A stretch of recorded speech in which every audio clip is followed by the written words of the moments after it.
En el año 1999, la Comisión para el Esclarecimiento Histórico, que fue creada como resultado de los acuerdos de paz, dio a conocer su histórico informe, en el cual se documentan los hechos de violencia y las violaciones a los derechos humanos que tuvieron lugar durante el conflicto armado.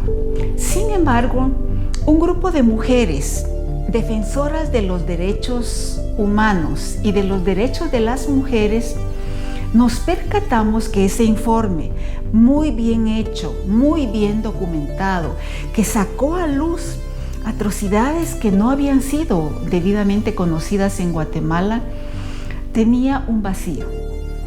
Y es que la violencia sexual contra las mujeres estaba subregistrada. Y sin embargo, sabíamos que eso no podía ser real. Iniciamos, en primer lugar, un proceso de búsqueda. ¿Dónde estaban? ¿Dónde estaban las mujeres que habían sufrido este tipo de violencia?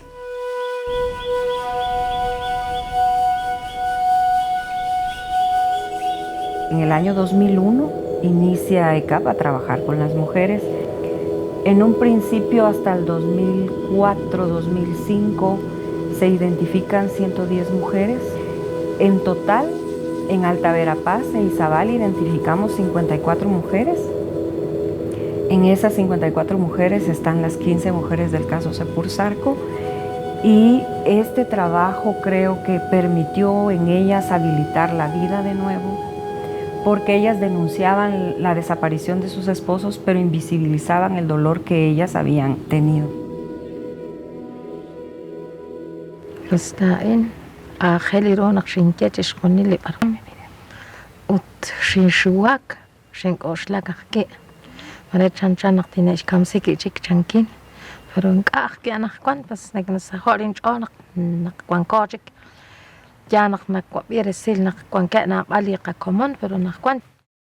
Para ellas, recordar todo esto fue una experiencia sumamente dolorosa. No solamente por los hechos de esta violencia terrible en sí, porque fueron violadas de forma masiva y múltiple, es decir, pero además, como parte de las consecuencias que les dejó la violencia sexual, está la estigmatización en sus comunidades. Empezaron a culpabilizar a las mujeres, a decir que ellas eran las responsables de la violencia que les había sido infligida. En los últimos años del conflicto armado, este destacamento militar fue cerrado. Entonces regresaron a pedir posada a sus comunidades y a enfrentar esto que mencioné antes, la estigmatización por parte de la comunidad, que las veían como mujeres solas y por lo tanto disponibles. Es decir, comprobamos cómo la violación sexual no es un hecho que ocurre en determinado momento y ahí termina, sino que tiene consecuencias que pueden durar muchos años.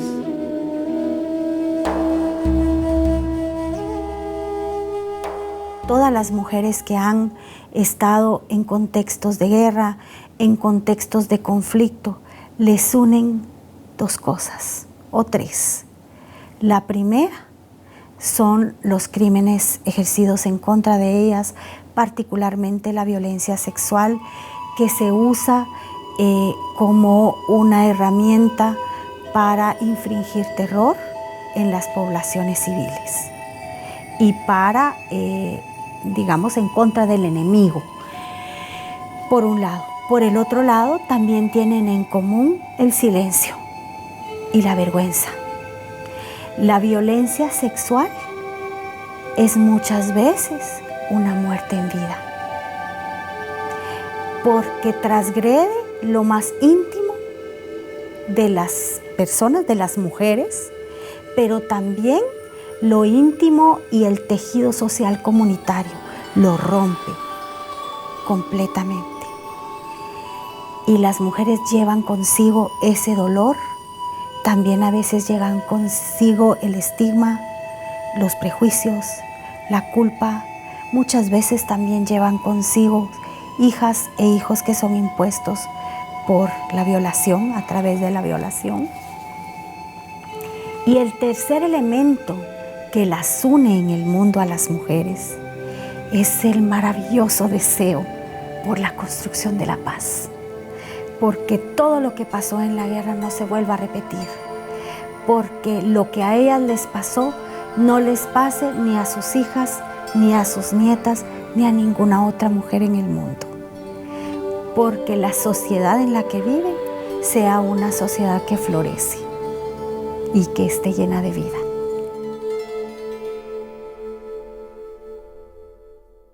En los grupos de mujeres se llevó a cabo un proceso de acompañamiento hacia las mujeres. Fue así como logramos que las mujeres rompieran el silencio. Entonces fue un proceso de reflexión que les permitió a las mujeres darse cuenta que no fue su culpa, que fue resultado de un conjunto de sistemas opresivos que se habían sintetizado en sus cuerpos. Se fueron empoderando. Y eso les permitió ya no solo romper el silencio en el marco de estos grupos cerrados, sino también romper el silencio sobre estos graves hechos en el ámbito público y particularmente en el Festival de Huehuetenango.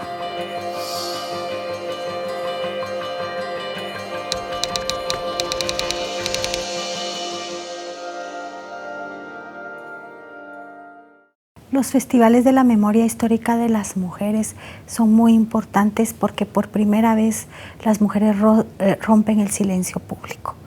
Se empezaron en el 2008, que fue una iniciativa que da vida ya a una investigación profunda que se llama Tejidos que lleva el alma.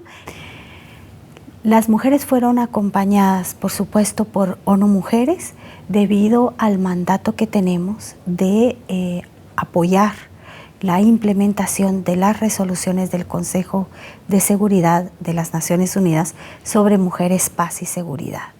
Y estas resoluciones, que son también un breakthrough en el mundo, porque reconocen a partir del 2000, que sale la primera, que es la 1325, reconoce que sí, las mujeres son las víctimas mayores de los conflictos armados en el mundo, pero también reconocen el papel preponderante y catalítico que juegan las mujeres en la construcción de la paz, en la reconstrucción de las economías y el desarrollo local, pero sobre todo también en la construcción del Estado de Derecho a través de la búsqueda de la justicia, de la verdad y de la reparación de las violaciones a los derechos humanos durante los conflictos. Entonces, el festival le da la vida a la voz de las mujeres, pero también le da vida a esos instrumentos internacionales que son tan poderosos y son tan importantes. Y por primera vez ellas demandan ser reconocidas como sobrevivientes. Y la declaración política de Huehuetenango, que es un documento que emana de esa maravillosa iniciativa, de esa experiencia que es un parteaguas en la historia de cada una de las que participamos, yo con ellas, ¿verdad? Pero también de Guatemala y yo te diría de las mujeres en el mundo.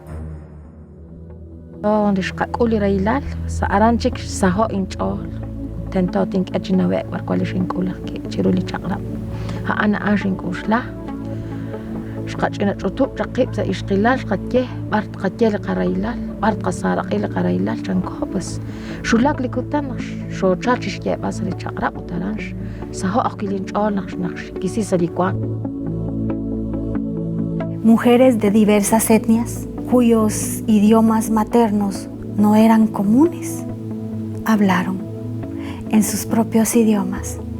Y para mí una de las cosas más hermosas fue que a pesar que yo no comprendía sus palabras, podía seguir sus historias. Sabía lo que les había pasado, sabía lo que nos estaban diciendo, lo sentía. que casi hola inak ma balos pequeña shock ulukrilal o kainak te que la muka jota la o shock ulukrilal chujunil peli. También la declaración termina con 3 oraciones que son extremadamente poderosas, que dicen: estoy aquí, sobreviví y estoy viva. Y eso nos dijeron las mujeres en los festivales: estamos vivas, estamos construyendo paz y estamos aquí. Somos de carne y hueso y somos dignas. Y lo que nos pasó no es culpa nuestra.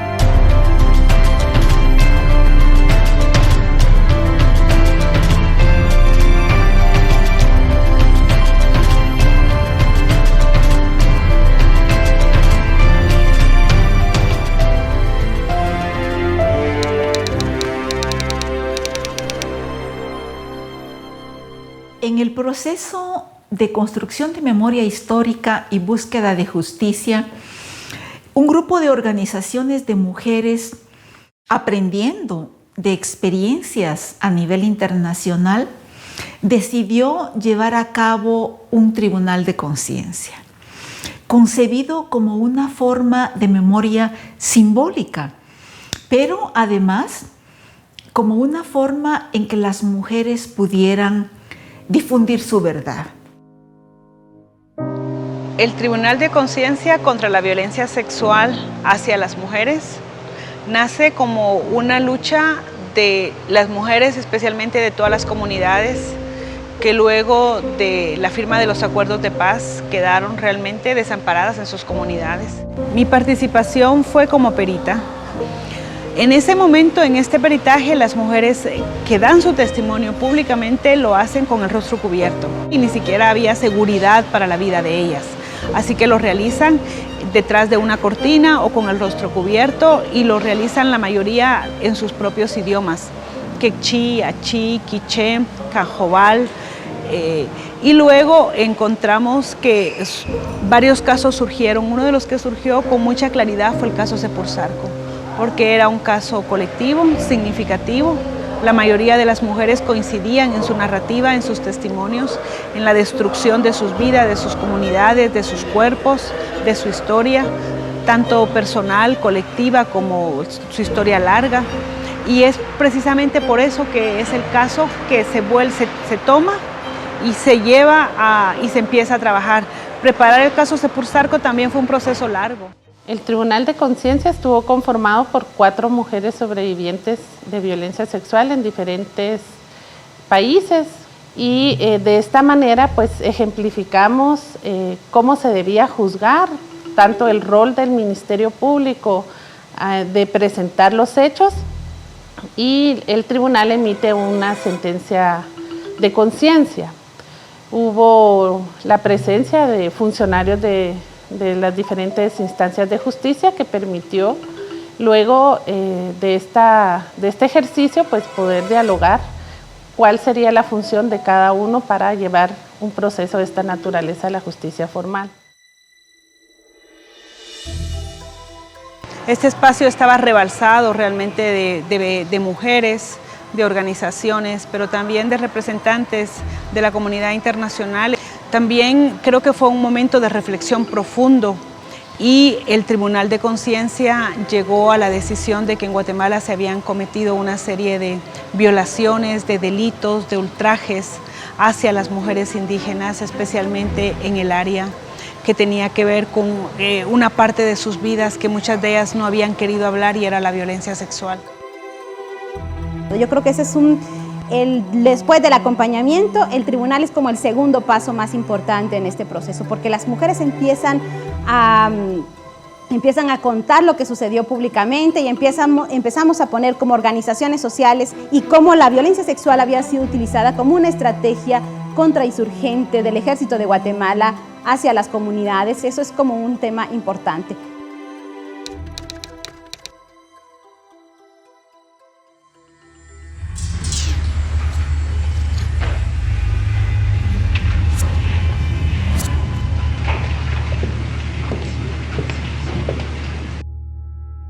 Preparar el caso Sepursarco también fue un proceso largo, fue un proceso también doloroso. Ese es el inicio del proceso de la construcción de todo lo que fue el expediente para el caso Sepursarco. Si ellas no hubieran querido ir a juicio, esto no hubiera progresado como progresó. Formalmente, la Alianza Rompiendo el Silencio y la Impunidad se conforma en el 2010 y acogemos el modelo de litigio estratégico. Este modelo se acopla muy bien a los fines de cada una de las organizaciones que integramos la alianza. De esa cuenta que Mujeres Transformando el Mundo es la encargada de la estrategia legal y de la construcción del rol de las mujeres dentro del proceso como querellantes adhesivas. CAP trabaja la parte psicosocial y la conformación de redes a nivel comunitario. Y UNAMG se suma a esta alianza con la estrategia comunicacional y política, tanto a nivel nacional como internacional. Es así como los fines de cada organización suman a este modelo de litigio para el camino de la justicia para el caso Sepursarco. En el 2011 es que se hace la querella y en el 2012 pues seguimos acompañando a las mujeres y a partir de ahí es de que se teje algo que se llama la estrategia psicojurídica. Identificábamos que los líderes comunitarios seguían sancionando los casos de violencia sexual de manera muy fuerte porque invisibilizaban de nuevo los hechos para las niñas y para las mujeres. Entonces se trabajó con los líderes comunitarios que después fueron redes de apoyo en el juicio para las mujeres de Sepursarco. El resto de la historia empezó ya en el camino a tribunales, ¿verdad? Con las primeras denuncias y luego la posibilidad de que las mujeres dieran sus declaraciones en anticipos de prueba en el año 2012 y posteriormente las capturas en el 2015 y el debate oral y público en el año 2016. Y que también fue un proceso doloroso porque la primera declaración que ellas dan ante un juez competente lo hacen con el rostro cubierto. Hasta el final del juicio las mujeres de Sepursarco lo hacen por su seguridad. Y esa voz de las abuelas dentro del proceso legal fue determinante. Es el rol que la víctima puede tener dentro del proceso como sujeto procesal. El Ministerio Público tiene la persecución penal, pero las víctimas también pueden adherirse y colaborar con el Ministerio Público para la investigación. Y en una audiencia, doña Demesia solicita al juez que verifique si el Ministerio Público tiene todos los medios de investigación necesarios para vincular a estas dos personas, Stilmer Reyes Girón y Heriberto Valdés Asig, y que entonces le ordene solicitar las órdenes de captura. Pero el rol de las abuelas como parte de la investigación y de un sujeto procesal precisamente le da la voz y la potestad para solicitarle al juez que el caso continuara. Y es así como se emiten las órdenes de captura y inicia todo el juicio en el caso. Hicimos giras por los medios de comunicación, hicimos giras por las universidades con estudiantes y esa es un poco como la experiencia que fuimos tomando para posicionar dos cosas. Uno es que la violencia sexual era un delito que debería ser castigado y dos, que la violencia sexual debe castigarse aunque hayan pasado 30 años desde que sucedió. Después de 20 días de audiencias consecutivas, de estar en largas jornadas de trabajo de 8 de la mañana a 17 horas, se dicta sentencia.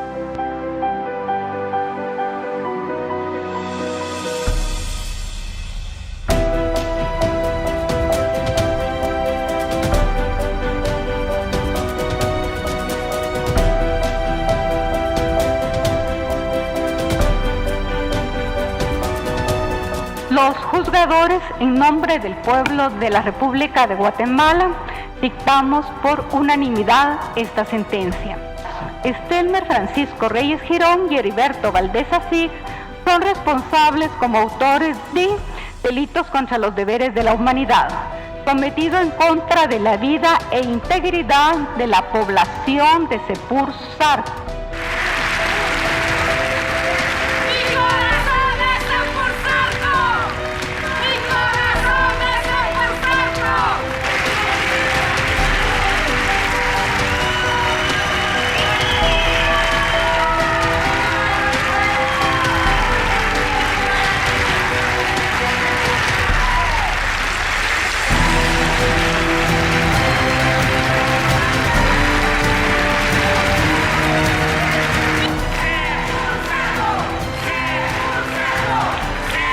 penas de prisión impuestas deberán de cumplirlas los acusados en el centro penitenciario que determine el juez de ejecución correspondiente.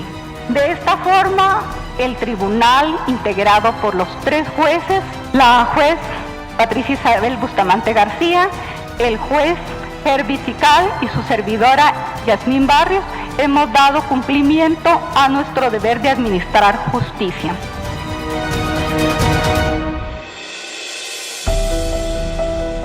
Hoy en día hay otras mujeres que hablan y que están avanzando otros juicios por violencia sexual y ya no se cubren el rostro y no tienen miedo y están más dispuestas a hablar públicamente, el primero a nivel mundial. Y yo creo que como este juicio vendrán muchos más en el futuro. Por lo menos mientras las víctimas estén vivas en las comunidades van a buscar justicia.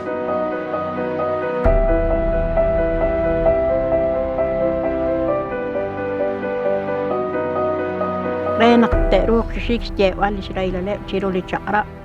Haan chokikeri Ángel kabanu haan lirusilal chabilal. Amokbesh kabanu la onak shohulak chiruli chara. Teokbesh kabanu la olak chish kachal kae.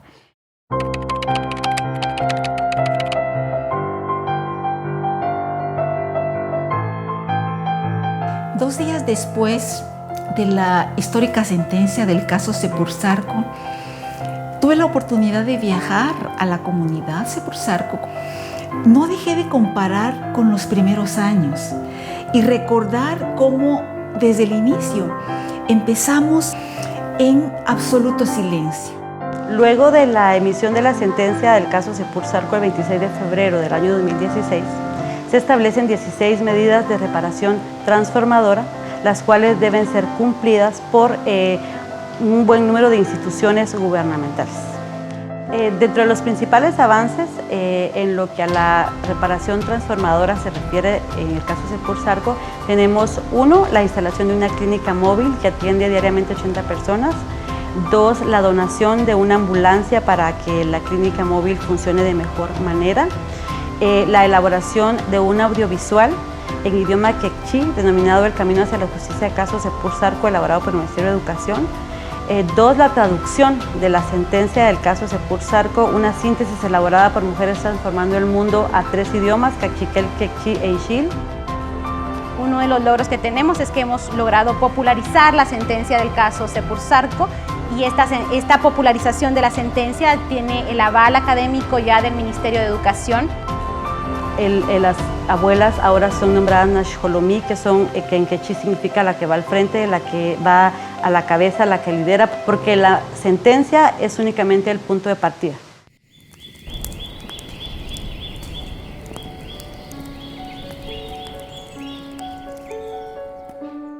El apoyo de ONU Mujeres ha sido muy importante para el acompañamiento, para el apoyo de todas las luchas que las mujeres hemos realizado en el campo de la defensa de la vida, el respeto a los derechos humanos, la lucha contra la impunidad y así como también por la paz y por la seguridad de las mujeres. La sentencia de Sepursarco marca un hito en la historia de la humanidad, porque es la primera vez que un tribunal castiga a militares por violencia sexual durante el conflicto. Esta sentencia demostró que un proceso que sí fue muy largo y tuvo que ser acompañado por organizaciones de mujeres por más de 15 años, pero también por instituciones del Estado que por primera vez impartieron justicia, permite dar un nuevo camino para lo que es la justicia reparadora y transformadora. Y creo que devolver la culpa a quienes lo habían hecho era muy reparador para las mujeres, ¿verdad? Creo que a partir de ahí la vida de las mujeres cambió.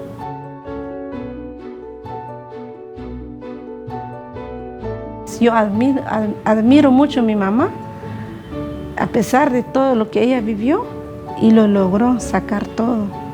Entonces yo creo que es un gran ejemplo para mí. En el tiempo y en el espacio, las mujeres siempre hemos buscado propuestas y siempre hemos abrazado la luz y la esperanza por una nueva sociedad donde se valore la lucha, el trabajo, los conocimientos de las mujeres. Creo que vale la pena salir desde las cenizas de las masacres para poder ver ese horizonte de vida, ese horizonte de respeto que esta generación debe tener.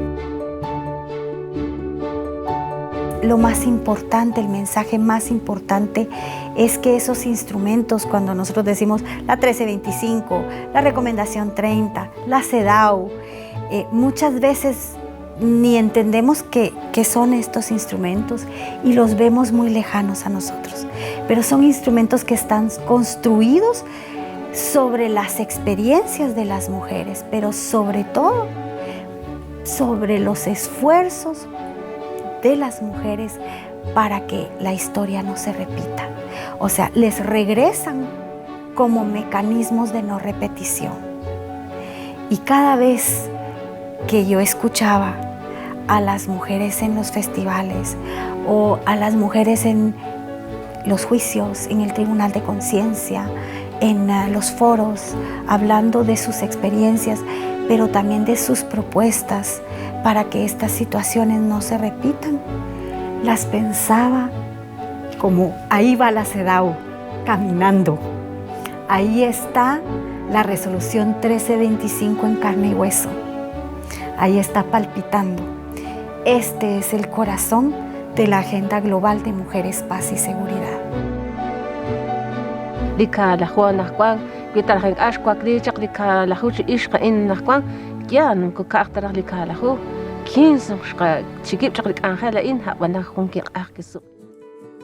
La implementación de la sentencia de Sepursarco, que acompañamos desde ONU Mujeres, hará visibles las contribuciones de las mujeres que al buscar justicia están sentando las bases para una nueva sociedad donde la violencia contra las mujeres y las niñas no pueda volver a repetirse. Todos los que te han visto sonreír, manos que han trabajado a tu lado. Y el ejemplo que dejaron tus pasos siempre será la semilla de nuestra historia. Junto al espíritu de bosques y ríos brotarán por siempre tus recuerdos, hija de la tierra, hijo de la tierra. Ay, ay, ay, ay, ay, hijas de la tierra.